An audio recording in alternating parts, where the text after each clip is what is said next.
Hi everyone, welcome to our channel. Here you are always well informed. Leave your like and subscribe. Thanks.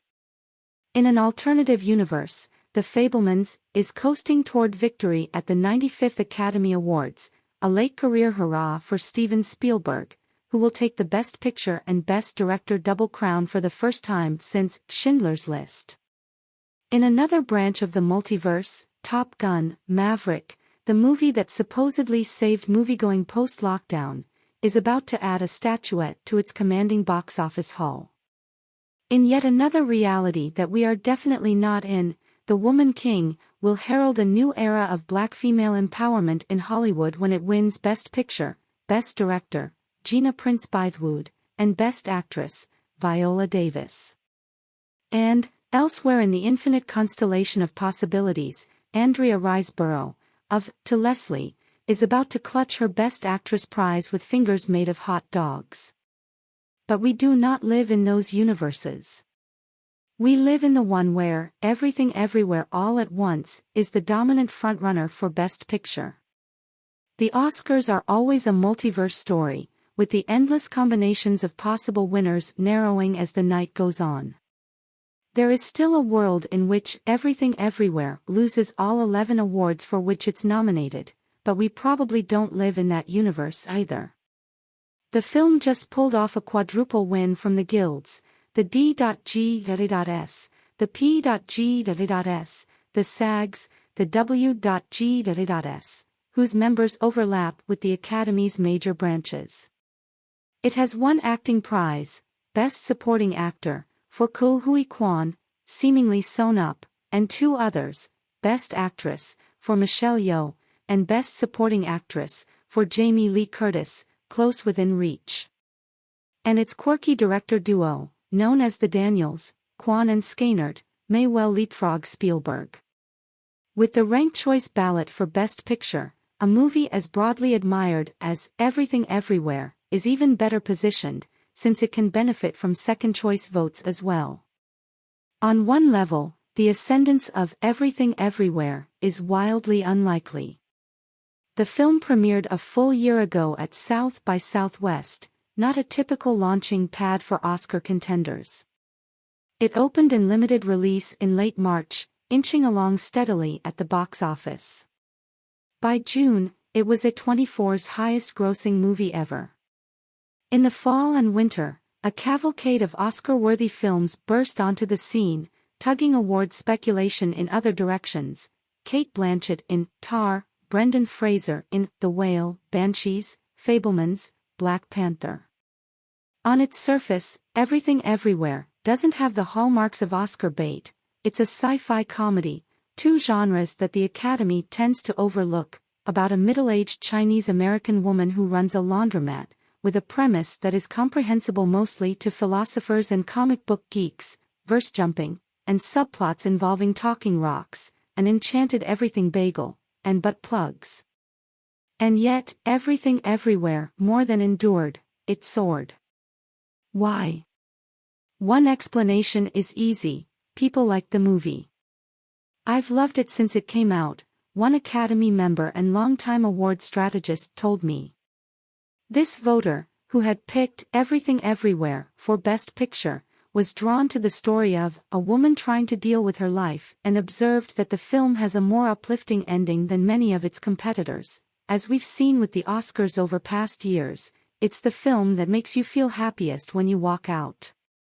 The movie has the spectacle of a superhero blockbuster and the idiosyncratic style of an indie dramedy, but at its core it's a heartwarming tale of a woman finding her purpose, saving her frayed marriage, and reconciling with her queer daughter. Compare that with Tar, a chillier, more sardonic movie that leaves its audience conflicted over its disgraced anti-heroine. In that sense, the dominance of Everything Everywhere isn't much different from last year's victory for Coda, another sentimental family story that beat a colder, more ambiguous movie, The Power of the Dog. As any Oscar observer knows, however, there are plenty of external factors that lead to a statuette. A Best Picture winner has to capture the Hollywood zeitgeist. None of the other movies this year feel that expansive, one screenwriter theorized. All Quiet on the Western Front is a remake nobody saw. And for some reason people didn't freak out over The Fabelmans. So this feels young and hip and diverse, and no one really knows what it's about. But the film may speak to deeper anxieties plaguing the industry. Glance at the 10 Best Picture nominees, and you see a bifurcated Hollywood, blockbuster sequels such as Top Gun, Maverick, and Avatar, The Way of Water, on one side, indies such as Triangle of Sadness and Women Talking, on the other. As Richard Brody has discussed, the kinds of films that usually thrive at Oscar time have fizzled at the box office lately. The only movies that people go to the theaters for en masse are IP-driven tentpoles, particularly ones involving superheroes, with the public content to catch everything else on streaming. The mid-budget studio film, adult dramas, rom-coms, starry comedies, has all but disappeared. Those are the movies that have typically glued the Oscars to popular culture, going back to Kramer vs. Kramer, Terms of Endearment, and The English Patient. But Everything Everywhere is this year's unicorn, a defiantly weird non-franchise crowd-pleaser that has grossed more than $100 million worldwide. It's the exception to the industry's worrisome trends, which makes it all the more appealing to the Academy. Then there's the campaign. A24, the uber-hip studio behind Room, Moonlight, and Minari, didn't go into 2022 knowing Everything Everywhere would be its award season breakout. The film finished production on March 13, 2020, on the cusp of the pandemic. During the summer of 2021, the company began strategizing over the release date, figuring that it would be better to hold off until moviegoers were back at cinemas in fuller force. South by Southwest was the obvious choice for the world premiere. It's big with a young audience, and screenings there are electric, one A24 executive said, especially because it was one of the first large in-person events after the Omicron wave. When the film moved to theaters, audiences remained enthusiastic, returning multiple times. Critics compared it to The Matrix, and by April A24 executives were predicting that the movie would inspire Halloween costumes. The producers soon realized that they had a winning combination, a movie that audiences loved, a winning ambassador in Michelle Yeoh, who spoke affectingly in interviews about the show business hurdles that she'd overcome as an Asian woman, and a cast and creative team with an infectious sense of camaraderie. But how to keep the momentum going? A24's The Whale had a more traditional awards rollout, debuting at the Venice International Film Festival in September, and moving to Toronto a week later.